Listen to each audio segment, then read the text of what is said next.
Hello, hello. Hey, ladies. Welcome, everybody. Hey, Welcome to the Women Let's Talk About It corner. We are here. My name is Crystal Almeida, CEO and founder of the Mom Link. Down below, I think we're all seeing the same screen. Miss Mary Massey. woo! The other corner, Camille Jones, up with us today on this Women Let's Talk About It corner is teacher Mellonie Warren. We are all a part of the Mom Link tribe, a community, a sisterhood of women supporting women in business. And today we are talking all things money mindset. And it's like raw talk, like real talk. Let's talk about why women are not making more money.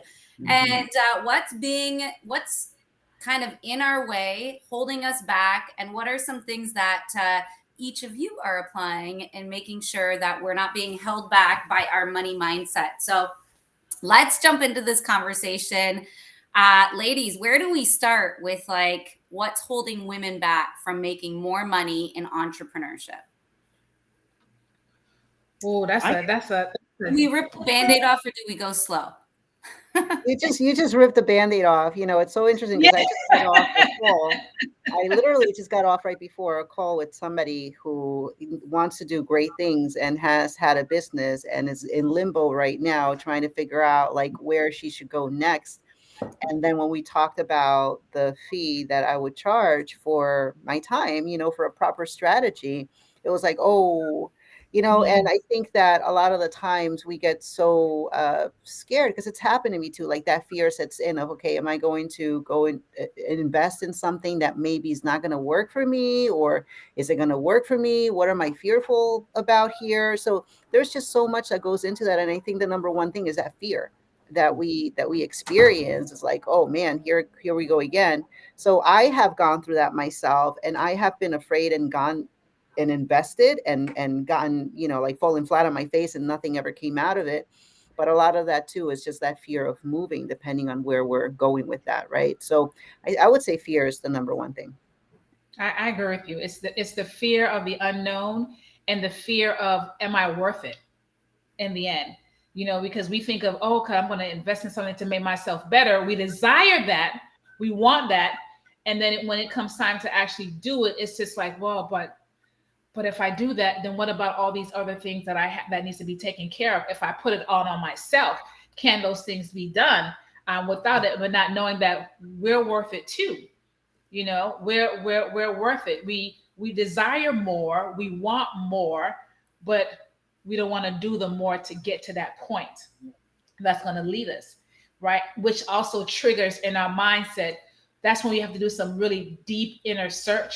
What was I taught at an early age, and what did I see where now it's on me, because now I can't see myself in that arena. I can't see myself, being wealthy, being prosperous. Either that could be something that was taught, what you were seen and experienced. Maybe you tried and you fail, or you felt but you failed. This is one thing I always say: you never fail unless you stop. It's when you like, okay, I'm not, this is it. I'm done. That's when failure steps in, because then you never learned anything from it, right? Because you're not being proactive, you're being reactive in, I'm not going to do anything thereafter, So it's really diving deep. And that's something that I've had to go through, and it is definitely, it's a journey, but it's a journey that does not stop, because there are triggers as well that can also limit, you may step forward, but then something can happen where you're just like, I don't know. I don't know. I don't think I can. I don't think I'm worthy of it. Or it's just like, can I spend that? Mm-hmm. You spend it already. When you think about it unconsciously, we spend it on things that don't give us any value, right? But we don't want to spend it on something as far as our education in helping us to be better versions of ourselves, because we don't see the value in it. So how can we help ourselves to see the value in those things? Yeah, and I love that you brought about the value of it, because I find a lot of us, it's obscured value of us feeling like as if we have to keep up with the Joneses, and if we don't, we are letting everybody down. So why even bother? Because we have that stigma of, you know, if we say we could do it all, you know, I'll be bad all by myself, I'm independent, and all that kind of stuff that we constantly are being inundated with when you are that amazing woman doing other things, you know, when you really think about it, we're actually putting more loads on our back when we say these That point. things. So that because I'm not even gonna say if, when that failure does happen, because we do always encounter some form of chaos or it's not even destruction. I call it something of a rewind, that maybe we need to refocus or revisit something. Instead, we convert that into a failure. And then we have those limited beliefs of saying, oh, shoot, everything that I said that I was showing off, now I'm actually failing. You know what? To avoid all of that, I'm just going to do nothing. I'm going to stay in my lane. And there's so many times that we as women it's like a subliminal competition that's not really against each other. It's against the stigma of us having it all, being it all, and doing it all, if that makes sense. That's what I've seen. Oh my goodness, that's like a big Band-Aid that needs to be ripped off. Camille, you and I just talked about this too privately, and we talked about like, okay, so fear is number one, but you know what the biggest fear with money is? Talking about it and being honest about it, and actually talking about how much money you make, or talking about, and you know, people say all the time, and I see it in entrepreneurship, and everybody's like, oh wow, like this community's blowing up and this community's blowing up, and I'm like, do you know, people feel the same about the MomLink community. Everybody, what they perceive is not the actual necessarily reality. And then when you see this, you want to also pretend to live that as well, because you think it will bring you more money, but it's actually what's holding you back from making money when you're pretending to already be successful. And it's okay to say, like, why is there shame in saying, I had a program and I sold it to 3 people?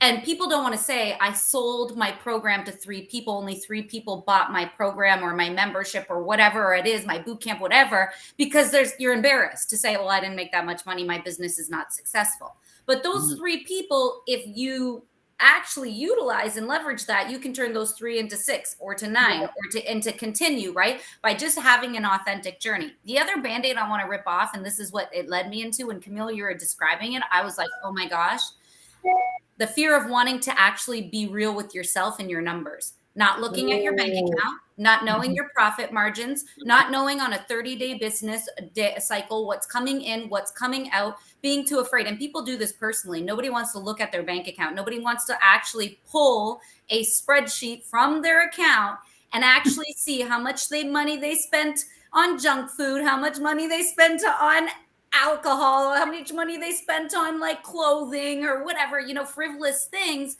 on, you know, where they can manage their money better. So anyways, I want to rip the Band-Aid off of people. There's such a taboo to talk about money that it's actually what's holding people back from making money and talking about it in a real raw way. Yeah. You know, I love when I do this with my clients, when I say, okay, for a week, I want you just to track and see what you're spending your money on. And then when they meet with me, they're just like, I cannot believe how much I spent on, and I talk about this as a just, right? Because we have this mindset, well, it's just $1 or it's just $5, but those just add up, right? And so when they get to realize it, just the other day, this past Monday, I was meeting with one, and I went through the whole budget. He gave me, I mean, when I said from the A to Z, all of his accounts and what have you, and I'm like, oh my gosh, why aren't you just cooking? Just cook a meal.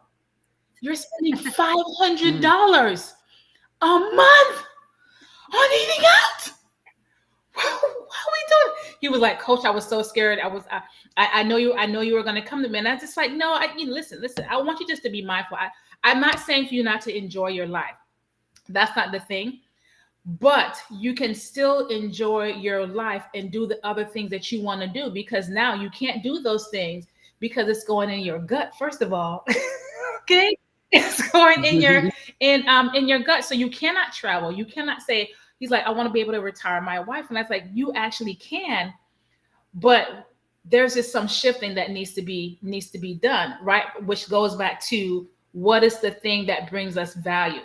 So that was something that was bringing value was just like, oh, if we can go out to eat, then we can, enjoy life. And it's like, that's all fine and dandy, but we have to shift now. You have to shift your perspective on life. So like you said, knowing your numbers, and it is okay when you get to realize what those little things that you're spending money on, and how it just can just significantly just change your mindset on what you're trying to do. Because a lot of the time, and we talked about this too, we wait for our tax lesson, we wait for our accountant to do all these things, but we have to know it just as well as the accountant, so we can be more proactive in how we respond in our money, right, and how we do things. So Mellonie, can I ask you an added layer question? So in the beginning, I was passing the mic to Mary for her to introduce herself. So it totally didn't flow well. So go ahead and introduce yourself with your official titles. Ladies, let's all do that. But I have a specific question before you go ahead and introduce yourself. And this is why Mellonie's with us today, because she's an expert guest here talking with us. And my question for you is, do you feel like, okay, so we all know and Camille and Mary in the wellness industry, when you know better, you do better. When you know what you're intaking for your health, your nutrition, then you may make different choices. So I want to ask you that same question when it comes to money and money mindset. Does your subconscious, just by knowing where your every dollar is going every month, so if you're spending $500 on groceries, but you really like to travel, do you feel like your subconscious psyche plays a role in automatically shifting how you spend money because you know the actual numbers? And because you get more enjoyment out of travel, maybe you'll cut down on this, but it's not like do you think that there's any type of like correlation there? Oh, there is, significantly. It's absolutely significant, because when you realize what you're spending and how much you're actually spending on, as we're talking about food, and you realize, oh my gosh, so now I can understand why I'm not able to save, why I'm not able to invest as much, or we have the mindset too already, that trigger, I can't afford to. But in actuality, you can afford to. It's just some shifting that needs to be done, because a lot of times, once you actually know your numbers, and I had to do this myself. I'm not talking about this like, oh, something. I've had it done it myself. And when it actually shifted, my mind is just like, oh, okay. So if I do this, now I'm able to really get to do the things that I want to do. What's on my vision board, right? You start at where you are. So not so much saying that, okay, I need to go and make extra money. You probably do. But what are you doing with what you have now? Because if you don't work with what you have now, you're going to do the same thing when you get more, right? So you have to start with where you are. And so when that shifting comes, when they come to the realization, okay, I can start with what I have now, right? With that little can now become much. But you have to first make that shifting and actually see and put things in place. And it's just like this whole entrepreneurship journey, right? Entrepreneurship journey is a faith walk. The life that we live, it's a faith walk. So in order for us to live this way, we have to walk it out. There's something that we have to be done in order to make these shifting in our lives, because now we're making a conscious effort and decision on how we are showing up in our money, and understand that money is a tool.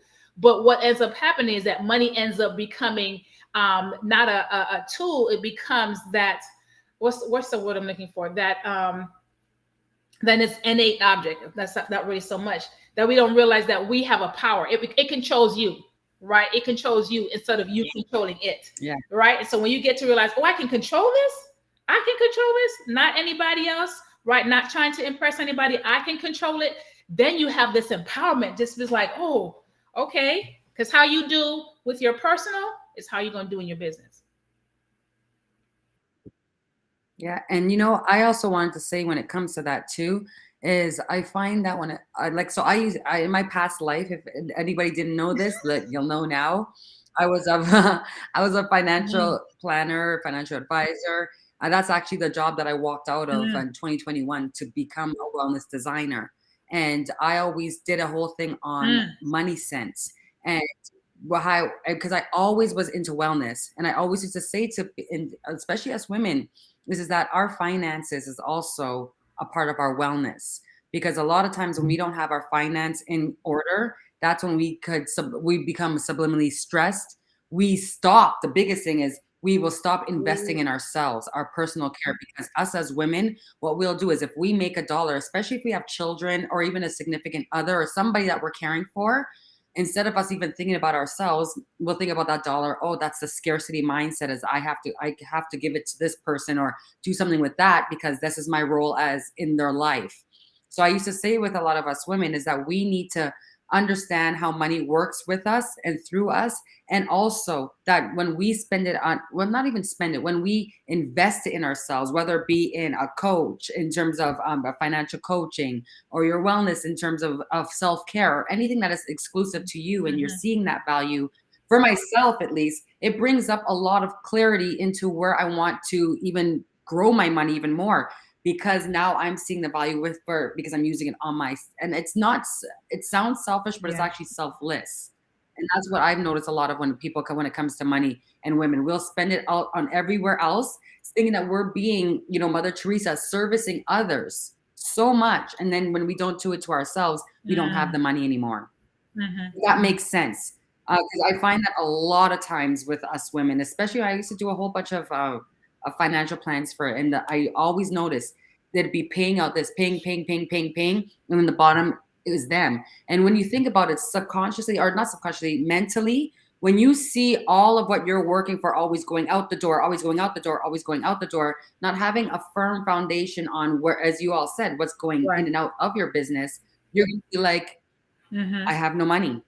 It's crazy how much when we don't put into ourselves and we keep think that we're giving out to others, that we're doing ourselves a service, how much we're doing a disservice to our subconscious mind and how we react in stuff with money.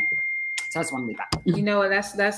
That's good. That's powerful. One of the things that you just said was the education. We don't educate ourselves about money because we know that, first of all, the financial service industry is a male dominant industry, right? And so we just think that, oh, that's just something that's, too far fetched. Can't understand the numbers. Or we hear the other one, well, I hate math. So what's the biggest? So I can't do it. But once you educate yourself and when you realize how simple some of these concepts is and what you can do, that's when the shifting becomes better. Right now, you're able to understand the proper use of money management and how to be able to. But Coach Mellonie, I have a question for you though, because I love that, but I also believe that we need to put a value to the money, not just on the denomination of that money. Like we have a care to our, when we have that kind of interest or a purpose behind it, it will drive us more to go through it. And again, just as I said, there's a lot of us that are living such a mundane life with our money. We're spending it over here with the activities, over there with the clothes and the groceries and all these kind of stuff that we're seeing money, the value of money is, oh, I guess it's just there for me to pay my bills. But if we see what I find that, again, it goes that mindset shift. I don't know. I want to ask you about that. What do you think as from your practices? Do you do some forms of mindset training or shifting, I should say, rather, with your clients as you're building up their portfolios? Or are you just strictly talking about that budget? Because I'm finding nowadays that mindset shift needs to really take place before what you're saying on paper is going to even make sense to them, because they need to attach a value. Do you know? I agree. One of the things that I do with my coaching program is dealing with the mindset. Because they can get all the information, we can do all the budget, but guess what? They're going to go right back. So I have to address what is that limiting that belief. What was your past experience as it relates to money? What did you see growing up in your family? What is that? What is the value that you saw it as? Or did you think of that, oh, that's just only for a select few? I can't see myself being rich. I can't see myself having a wealthy, prosperous life because I've never seen it, or there was no value that was taught on it. And like for myself, coming from a Caribbean family, both of my parents are Jamaican, right? And they know how to work hard, right? We know the stigma of Jamaica. Oh, you're Jamaican, all right, you have a lot of jobs. You do this, you do this, you do this, you do this. And so one of the things that I saw growing up was entrepreneurship. Entrepreneurship was a big thing in my family because of my grandparents. My grandparents in the country had their businesses, right? And so my father more so had his businesses, and a couple of his brothers always had their businesses. But one thing they still didn't get taught was what to do with the what to do with the money. And instant prime example. So my father had some he was electrical contractor, and he was making a whole lot of money, and my mother would make deposits, and the teller would always say to my mom, you know what, your husband needs to sit with one of the bank representative. Okay, all right, to sit with one of the bank representatives because Yeah. he has all this money in the savings, but it's not doing anything. And so my mom will go and say, listen, the lady said for you to go and meet with one of the investment. And he was just like, why? She's trying to take my Yeah. she's trying to take my money. Why is it always bothering her? It's my money. And she's just like, I don't think that's the point.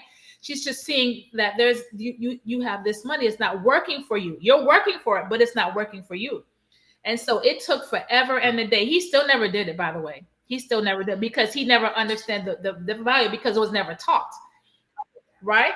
And Yeah. so it wasn't until now my mother tells me that story, and I'm like, and I share her things now and what I am. And she's just like, that's what the lady was trying to say. He's like, you're working for your money, but the tool that you have is not working for you. So you're going to always be in a place of, well, I've got to do something. I've got to do something. I've got to do something.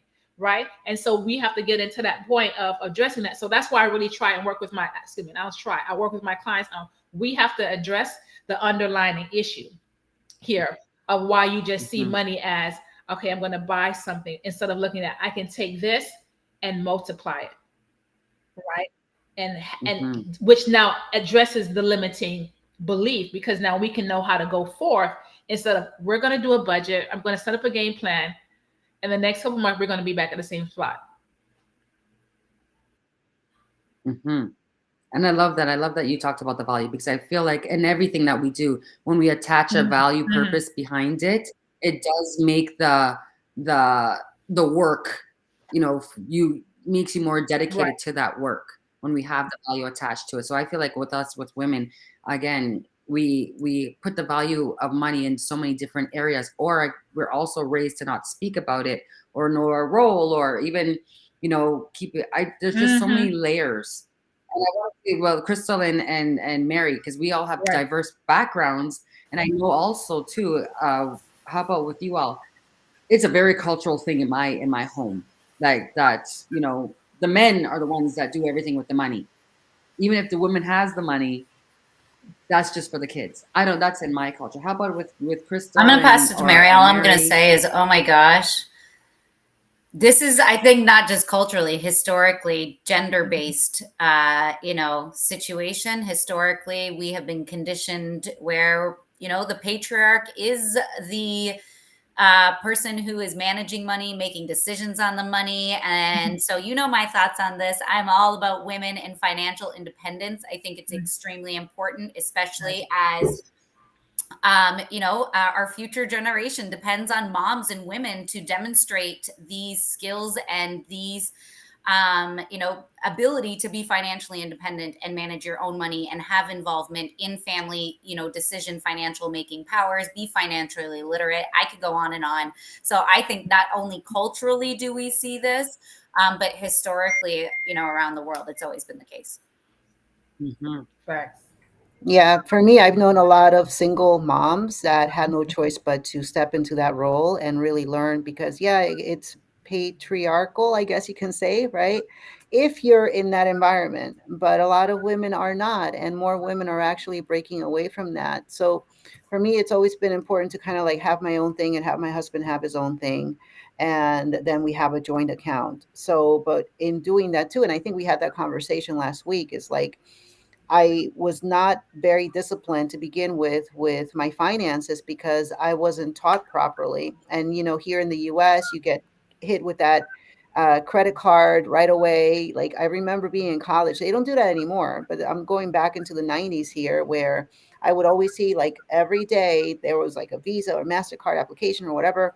And it's very easy to fall into those traps and get into debt very early on. And a lot of the times, like for us, we actually had a major issue with that, and it took us a long time to get out of that. But it's all in the education, right? In understanding your budget. And what you were talking about earlier was making that decision when you're like, okay, I need to do this thing, so I'm not going to do this thing. I'm not a big shopper. I used to be. I used to frivolously spend every Friday. I was at the mall, I was making good money back in the day. And looking back, it wasn't until I had more responsibility that I had to hit the brakes on myself and be like, okay, wait a minute.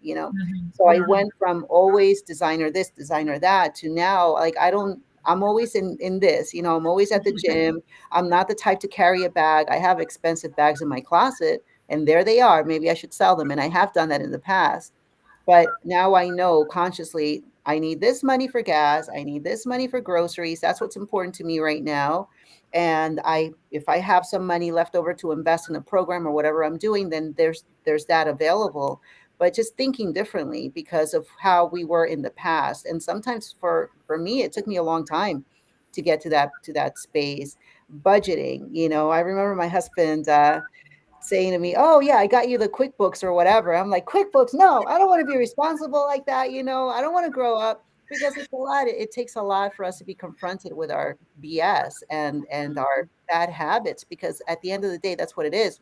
And like you said, how you do things in your finances one way personally is how you're going to carry that into your business. And man, it's really painful in the beginning when you're trying to get yourself up there because our income will come up and it'll go down, and before you know it, you're like, oh man, I can't sustain this because now my income is not what it used to be. So yeah, understanding all of these things inside and out is really going to help us. So hopefully those of you who are watching are taking notes and listening and maybe understanding a little bit now. Maybe I need to sit down, set up that spreadsheet. How do I budget? And if you don't know how to do any of that, then definitely reach out because it's important to start now so that you're not stuck. And now that the holidays are coming, watch out. And I'm going to rip off another Band-Aid when we're talking about this, just to keep it real. Ladies, if you catch yourself saying, my husband manages my money or manages our money, and I have no idea what happens in our finances because I don't really care and it's not of interest to me, rip that Band-Aid off. It should be of interest to you. You should know about it. You should care about it. Let's rip the stigma off of also not talking about it with our kids because Mary Massey just hit on like a pain point there. Like, I wish growing up I knew what kind of money my parents generated. I wish I knew more, like in specific, I understood how much the mortgage was, how much these things were, so all of a sudden that's financial literacy. When all of a sudden we hear people talk about financial literacy, well, it's at our fingertips, and we can actually expose our children at a way younger age if we remove the stigma and taboo associated with talking about money with our kids, the same way that historically, gender wise, we as women, you have heard that statement a lot. And I'm sure there's still a lot of women who say, no, my husband takes care of that. I don't really like doing numbers. That's not my thing. No, you need to care about it because I'll give you a really bad example. Real Housewives, Teresa Giudice. And yes, I'm going to go there.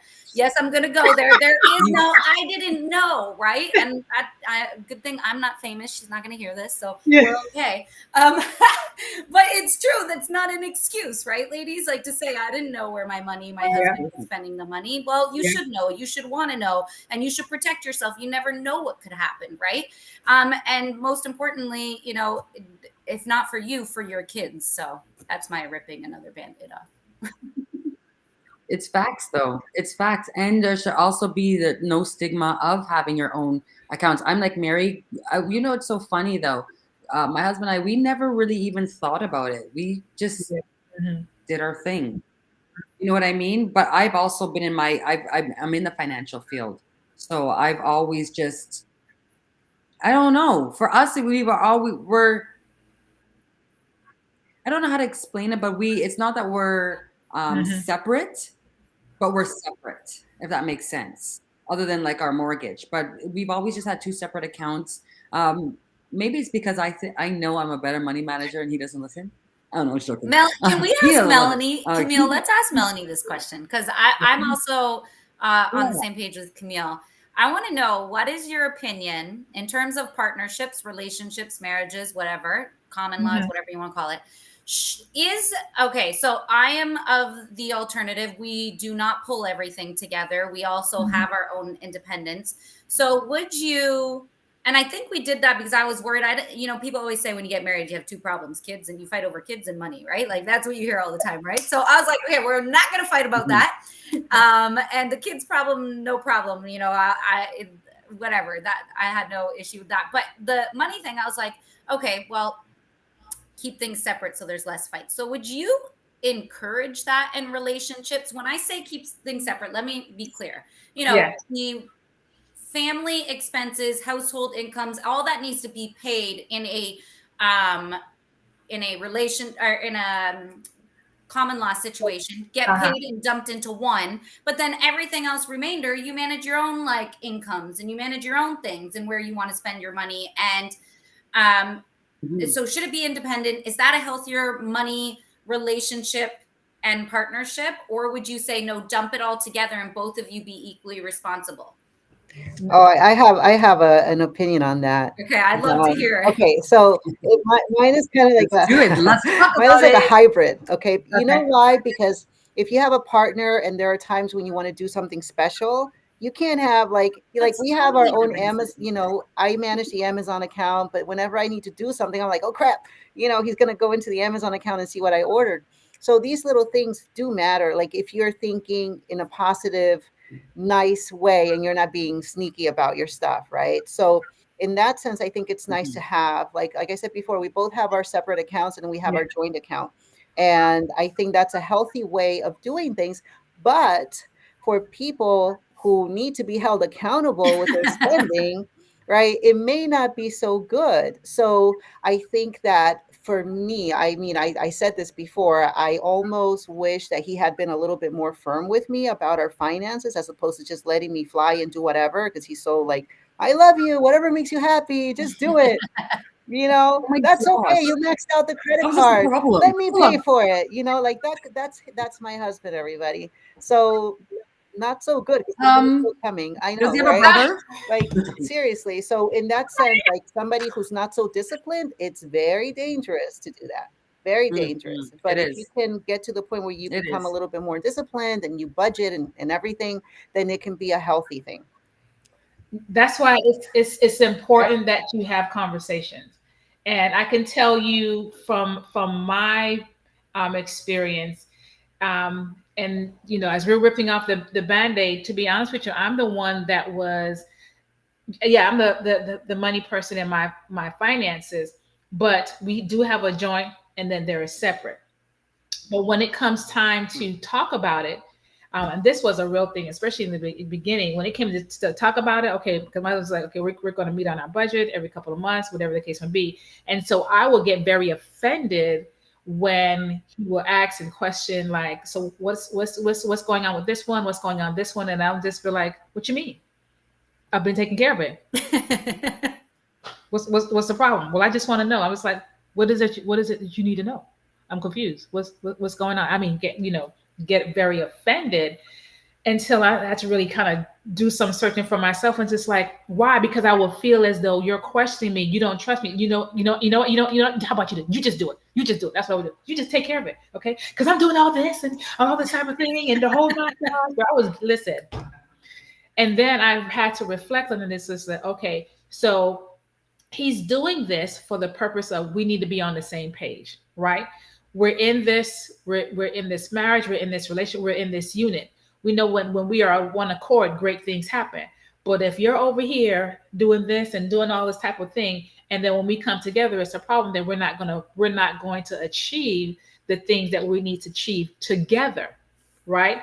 And so I say, and what I would say, first of all, is that you definitely need to have a conversation with your spouse, okay, or your significant other. It is challenging, right? It is painful, but once you can just get over that hump, right?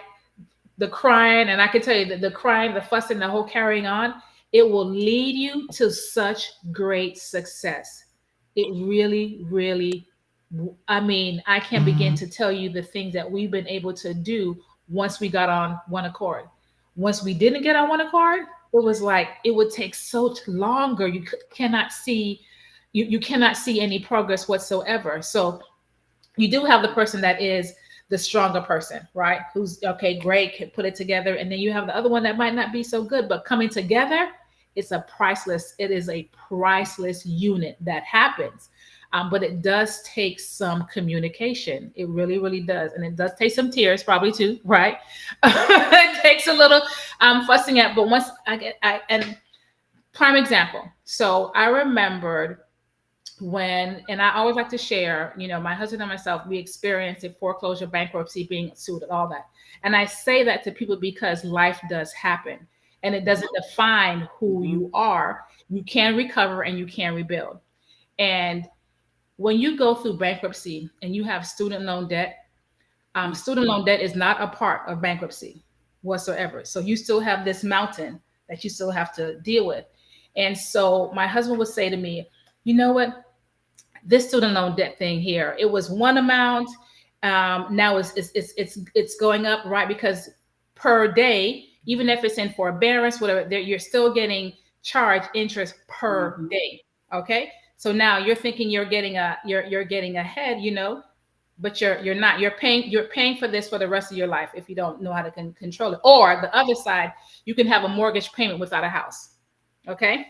And so he will say to me, you know what? I don't understand how this is, because it was my student loan debt. I went to school, I got the grades, the whole 9 yards.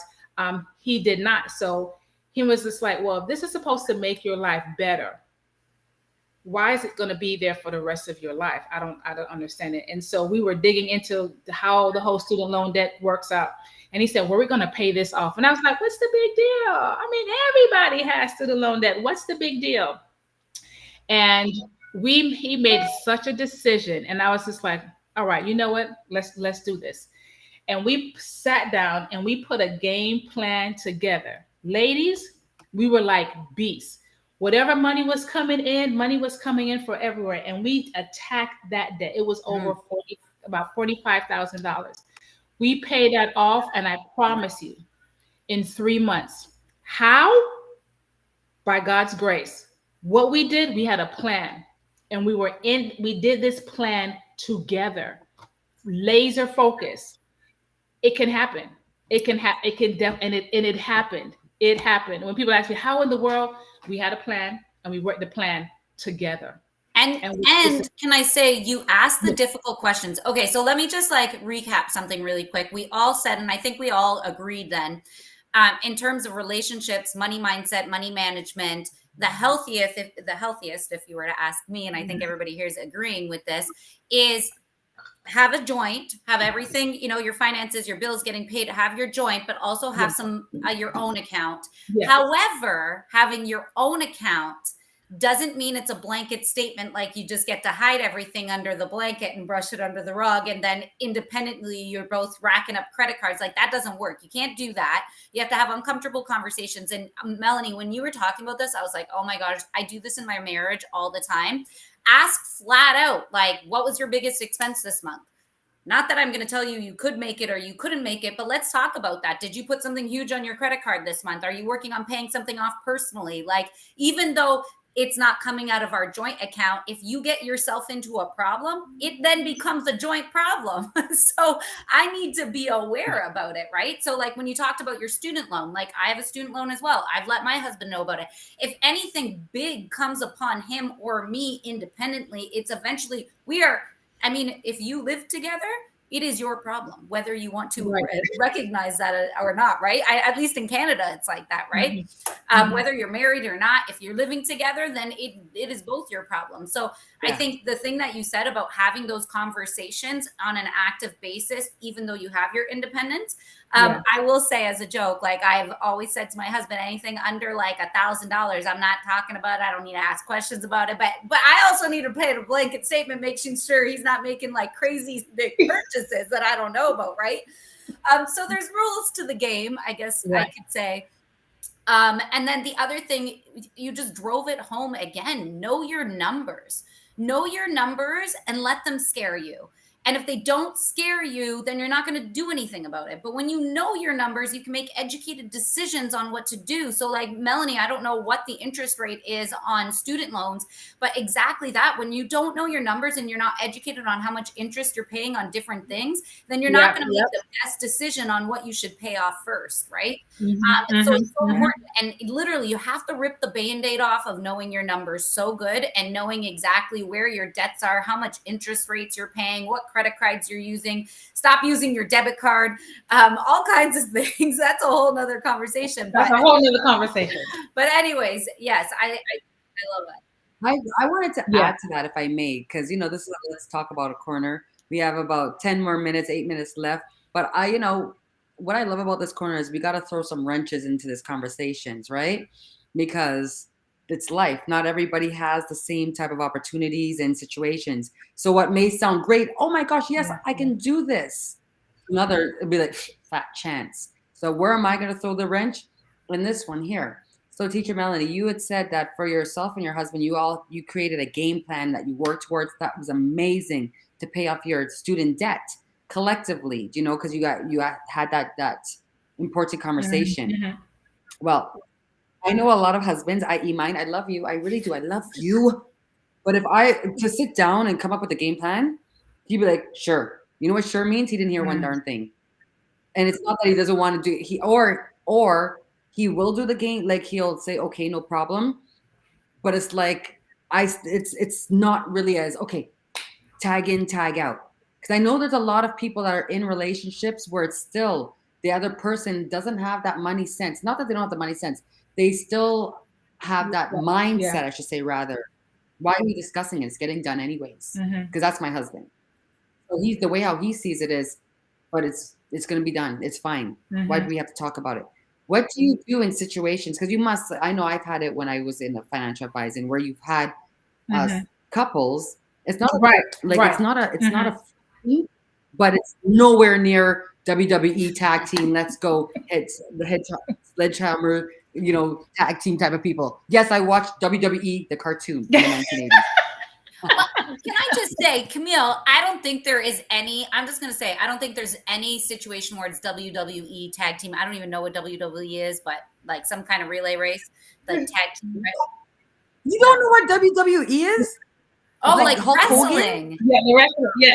Wrestling. Oh my God. Mary just rolled her eyes. Like, what do you mean, Crystal? Okay, so I don't think anything is tag team in money. I think they're like, you have to go through some rough patches and difficult conversations. And I won't speak for you, Teacher Mellonie, but I'm assuming when you went through that decision to pay this off together, I'm sure there was some difficult, uncomfortable conversations before the tag team let's go. Oh God, it was definitely some difficult and uncomfortable conversation. But I think one of the things too that is important when I do come across that, I always share my experience and my story, and I always say with the couple is just like, is it just going to be you, or are you in this together, right? And some way, somehow, try to get the other one involved, because a lot of times, if that person who is not involved and they go and tell their spouse, hey, I did this, whatever the case may be, there's going to be some resentment. But if it's coming from somebody else, right? Somebody who's, not a part of it, but just really an outsider, then it comes across better. So a lot of times what I try to do is will your spouse be there, or will your partner be there?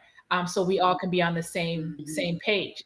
Now, sometimes it don't always happen that way. They're just like, no, they're not going to they're just not. So I said, well, I'm going to work with you, but I need for you to share the information, but not share it as you're attacking, right? You're just sharing the information because you want them to be a part of it. Right. And it's going to take some lives. Sometimes it takes a good while. Sometimes it will happen. Right. I've had where it happened quickly, and I've had some even on now, they still don't want to participate. Right.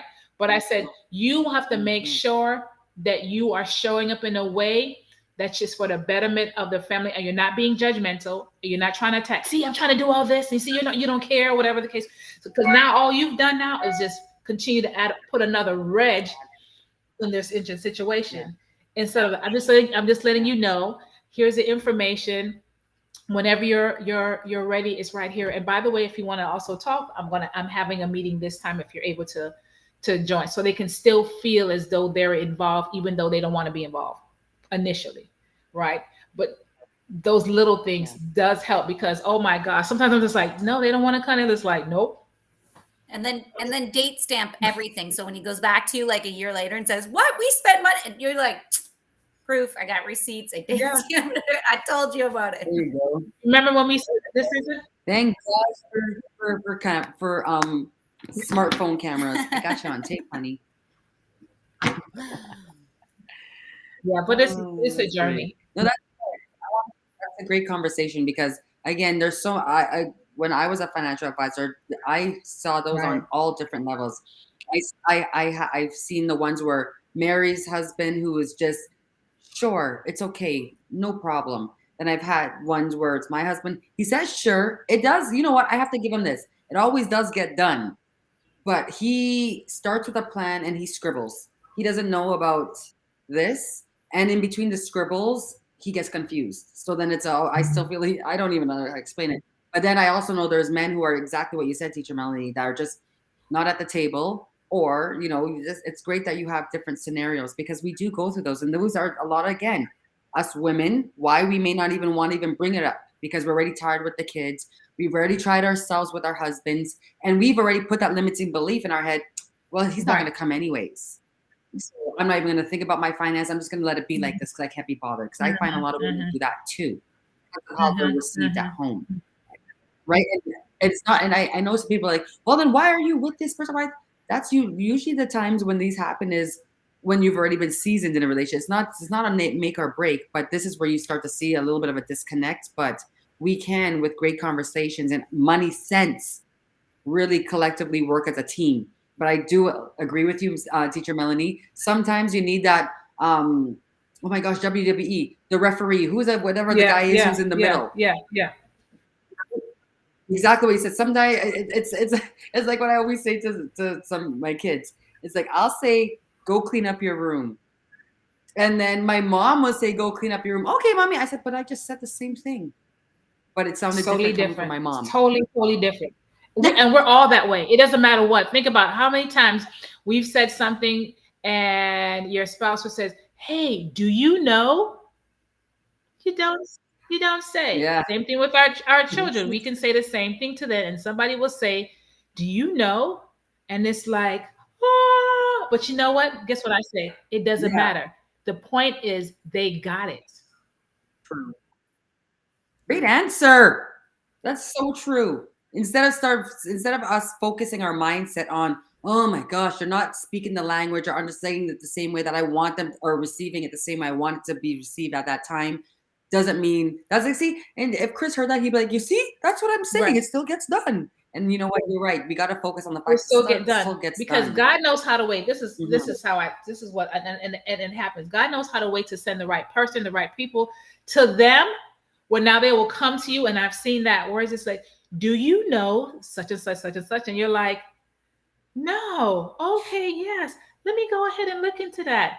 Knowing that you said it a gazillion times, but all of a sudden, that light bulb, it just goes off. Now we're going in. Instead of be like, well, I've said that to you already. So why do you have to wait for somebody else to do it? It got done. Who cares how it ever got done, right? That seed that you wanted to be to sow, right? That money mindset thing you want them to get together. Now they're going to be more prone because first of all, it wasn't in a way that was defensive or if they felt attacked. They got information that now you need it. Now you can leverage that. Everybody wins. Everybody wins. You know what? I love this conversation, ladies. I love when we talk about money mindset, how important it is, especially in entrepreneurship. Let's end this segment here today by dropping one takeaway or one tip or your best money management, money mindset, whatever it is to do with what's holding women back from making more money. Let's drop one tip each before we close off this live. Mary Massey, I want to start with you. What was your, what's the one tip? If you can leave everybody here watching the replay, what's your one money tip? I would say be honest with yourself. And when you're budgeting, just be very honest with yourself. Don't be afraid to just feel a little crappy sometimes when you budget. So it's going to be okay. I'm going to roll off of that. So, female entrepreneurs who are listening in, be honest with yourself when it comes to the money in your business. Know your cash flow. Be honest with what's coming in, what's coming out. Make informed decisions because you know what's coming in. And my final tip to that is do not rely on your accountant, your bookkeeper, your husband, your bank to know what cash flow and what your money situation is in your business. Because if you do, you will be held back from making more money that you could in your business. That part. Yeah. And then for myself, I will say, please, to put value towards the money that you're creating, that you're building for yourself. And that value, make it exclusive to you first, instead of just always putting it towards other things in yourself. Because when you put value to especially yourself, which is your number one love, you're going to feed into it more. That's how I put my mindset is that this is a value to me, and it allows me to do other things, but I put that value towards myself first. That's good. That's good. Mine is that once you understand that money is a tool, educate yourself on how to utilize that tool. Because once you know better, you'll do better. It will now help you to be in control, because we like being in control as women. This is a way that now you have the ability to be in control because now you understand the money game, right? You understand that it is a game. But now, when you educate yourself, guess what's going to happen? You're going to win the game because you didn't allow somebody or something to tell you. You did it. You learned it. You've experienced. Now you're in control. You're in control. You're going to win. And you win big. I love it. What an awesome conversation, ladies. I wish we would have dropped those tips right in the beginning. That's how we're going to start next time. Like, drop those tips right in the beginning, because we dropped so much throughout this whole conversation. Amazing, incredible, as always, here every Thursday, Women Let's Talk About It Corner, real raw conversations with female entrepreneurs who are keeping it like down to earth. No holding back. Ask us anything, any questions you have. If you have any suggestions on what you would like to hear us talk about next, definitely drop that in the comments. Send us a DM. Otherwise, keep your money right. Keep it tight. Keep your mindset right. I don't know if any of that made sense. And tap in with us. Tap in with the Mom Link. Don't do any of this stuff alone. Entrepreneurship is lonely. Join incredible women like Camille Jones, Mary Massey, Mellonie Warren. Join us in the Mom Link. Just get in the community already. And if not, catch us back here next Thursday. All right, ladies, have an amazing rest of your day. Bye. Bye.